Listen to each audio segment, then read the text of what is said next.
it's the Chandelier Chic, and today I'm coming to you with a transitions tips video.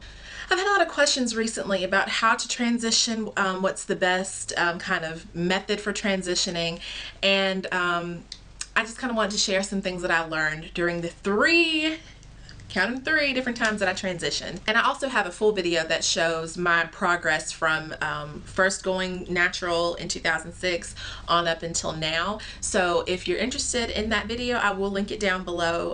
It's pretty long, but it's very thorough. So I hope that you'll watch and enjoy. I transitioned the first time December 2006.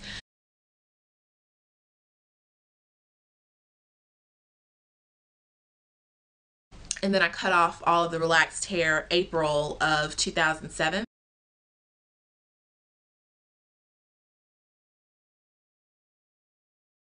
The second time I transitioned was May 2012. That's when I got my last relaxer.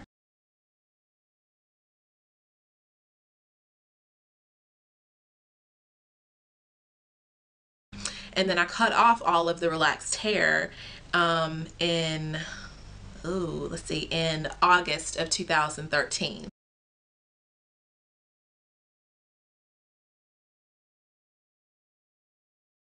And then this final time that I transitioned, I actually transitioned out of heat damage. And I cut off all of the heat damage in May of 2014.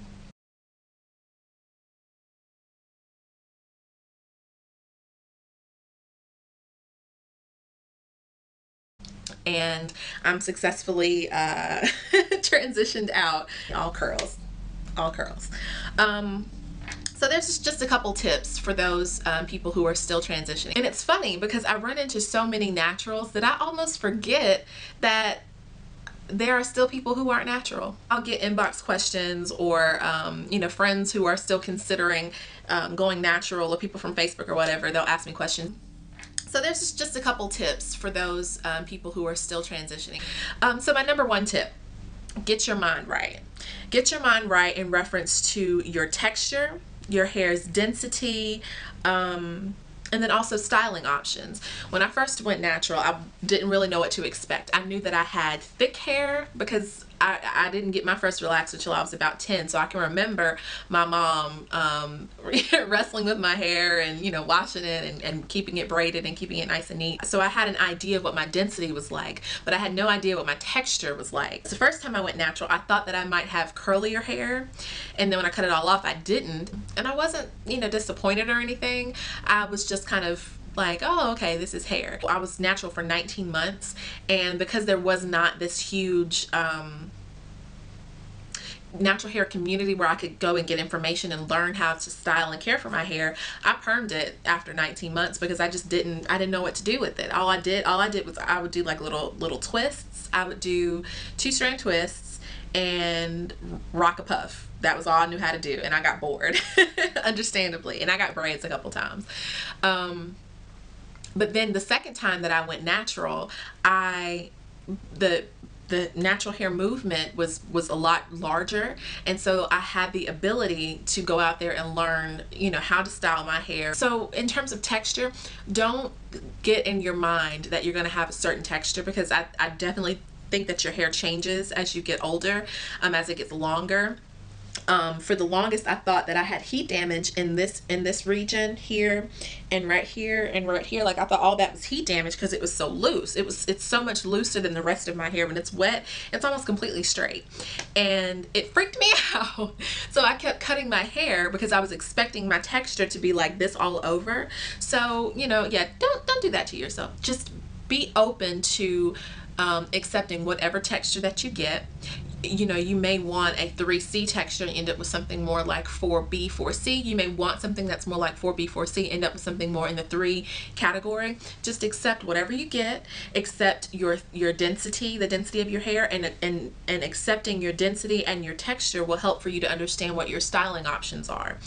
My hair is definitely 4A, 4B, and I have a little bit of 3C in this general region. So because of that, I follow YouTubers and I do my research based on what based on what people with my hair texture are doing. And that helps for me to be able to learn what I can and cannot do with my hair.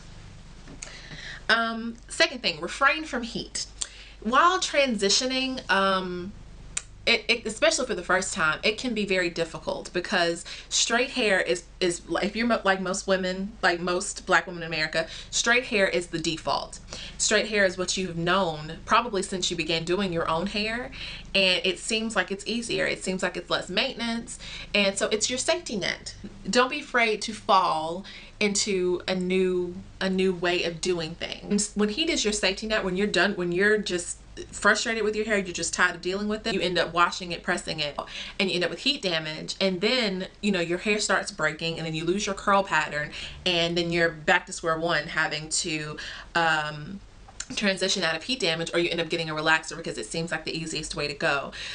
Refraining from heat gives you the opportunity as you are transitioning to really get to know your curls. The third tip that I have is to adopt the perspective that transitioning is not an obstacle to getting to your natural hair, but rather it's an opportunity for you to learn your natural hair. And in that same token, don't be afraid to big chop. I basically big chopped when I transitioned, when I finally accepted that I had heat damage. Because for a while I was thinking, oh, well, maybe this is what my curls do. Boo, you had heat damage. When I finally accepted that I had heat damage, and I knew, and it wasn't just that I was in denial, it was just that I didn't understand my hair texture. When I got to the point that I accepted that it was heat damage, I just had my sister just to cut it all off because I didn't want to have to deal with it. And I loved my hair short. I freaked out at first because I was like, oh my God, I've lost so much hair. But at the end of the day, it was so fun getting to style my hair short, and it was easy. When you big chop, I would recommend, like, give yourself a couple months to grow, a couple inches of hair, and then just cut all of that relaxed hair off. Because where that line of demarcation exists between your natural hair and your relaxed hair, it's eventually going to break. That's just what happens, because for whatever reason your hair thinks, because of course hair doesn't think, but your hair thinks that the relaxed hair is unhealthy and your natural hair is healthy, so it's going to break off at some point. You save yourself the sad crying moments in the shower where you're just pulling hair out after 8 months of transitioning. You save yourself that, but then too, your hair will never be any easier to style as it is when it's short. And I can say that having grown my hair out several times. It's so easy to style when it's short. You can do your wash and goes, coil outs. You don't have as much hair to style. It's just easier, and short hair is totally in now. And my last thing, don't look at going natural as a trend. I read this book called The Power of Habit, and there's a part in the book where they talk about the very first toothpaste, which was Pepsodent.